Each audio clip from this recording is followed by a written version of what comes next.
This is my cell right here. It's a little bit bigger than the other cells. That's because this one's a handicap one, but I like it. When Jay was caught doing meth at 15, he says he couldn't see past the drug. I loved it. I loved everything about it. It was like the greatest rush I ever felt, all in one bowl, you know? I loved that I didn't have to eat. I loved that I didn't have to sleep. When the person that caught me said I looked half dead, and I remember telling her that she should have let me die because I didn't see my life clean. At the time of the filming, Jay was clean. Jay, who didn't want to use his real name, has been 1.5 years in treatment and has been in and out of juvie. When he was first locked up, he weighed 108 pounds. Now, almost 18 and clean, he weighs 160 pounds. I'm very nervous because I know the addiction is still in there, and I don't want to disappoint myself again. I always see myself doing good, you know. I always see myself, all right, this is last time, this is last time. And then usually it ends up with me back doing it again. And back in detention, but he's turning 18, which means if he's caught again, he'll be thrown in with adults. Yeah, I want to be successful in life. You know, I want to make money the right way. I don't want to fail. I want to go to college. I want to finish high school first, go to college, and I want to be a paramedic because I want to help people. I look healthy. I look happy. You know, they see me. The staff that's been here, they know how bad it was. I'm doing this for me, you know? It's my life. This isn't how I want to be.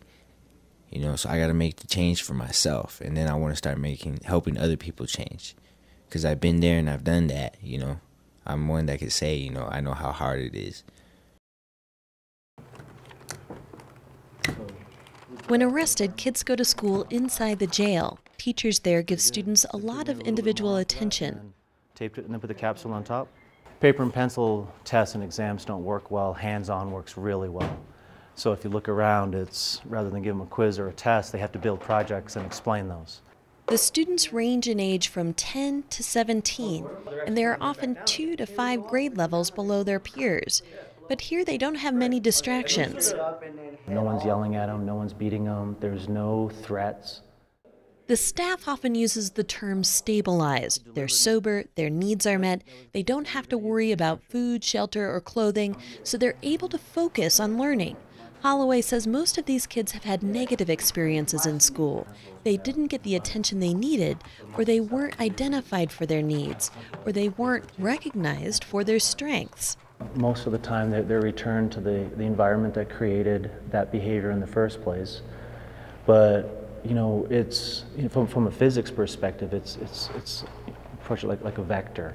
So they're on one trajectory, and hopefully we can bump them enough. So they're similar, but hopefully enough bumps, and we've turned them. So it's going to be the centimeters on this one too. Even though the little juvenile sentences are only a few weeks, so the staff has a small opportunity to make an impact on kids. But when they leave detention, many do stay in school. In fact, 80% are more likely to graduate, according to detention records. What do you hope they walk away with? The confidence and the knowledge of knowing that they can learn. That's probably our number one, is to turn them back on, maybe not to school, but to learning. When you turn 18. Once the kids are released home, many attend the transition school to get caught up on credits they missed. The transition counselor, John Lee, assesses the kids and helps them find their talents. To leave this place believing that they are good at those certain things. And so I feel like it's my job to really instill hope and confidence and self-esteem. So, because I'm not going to be there all, in their lives. So they need to leave on their own with that confidence. Sometimes Lee will make a breakthrough with kids when he opens up about his own struggles when he was their age. I was stealing. I stole anywhere. My parents owned a grocery store. I was stealing at different stores. I was stealing from my own parents, anywhere from $1 to $100 a day. I stole thousands of dollars from them. They had filed From your parents? Yes, I did. They filed bankruptcy. I ran away from the cops one time. Got involved with some drugs. Our East classroom, subjects are math and science. It was around middle school and high school, which is a pivotal time in life, and I got connected with a church, and I met a few men that became my mentors, and they really poured their lives into mine and gave me hope and gave me the skills and the tools to succeed, and they were a huge part of my life. This is our Bravo unit. Detention manager Gilbert Contreras remembers that critical time when he was young.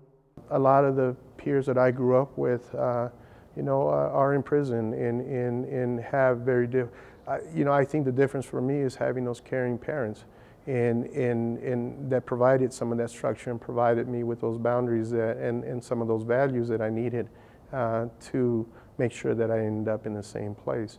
But I was very fortunate, very fortunate. And sometimes it's not a matter of having those skills, but just luck in that you made the right decision at the right time. And some of our kids, they made a mistake, they made a poor decision. I would say 99.9% of our kids are not bad people. They just made a poor decision. And it is my hope, and it is our staff's hope, and it is our department's hope that decision isn't something that they end up the rest of their life paying for.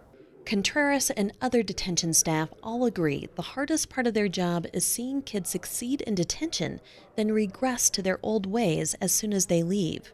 One thing that we have to do as adults, and what we learn with working with really troubled kids, is that change doesn't come all at once.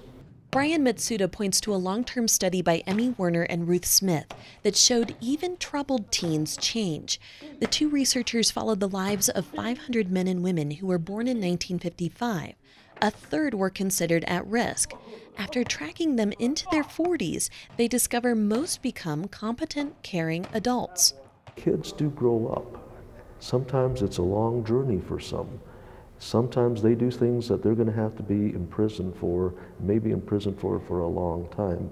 But the great majority do grow and develop, and sometimes 18 for sure, what that great study showed, 18 doesn't mean that you're all grown up.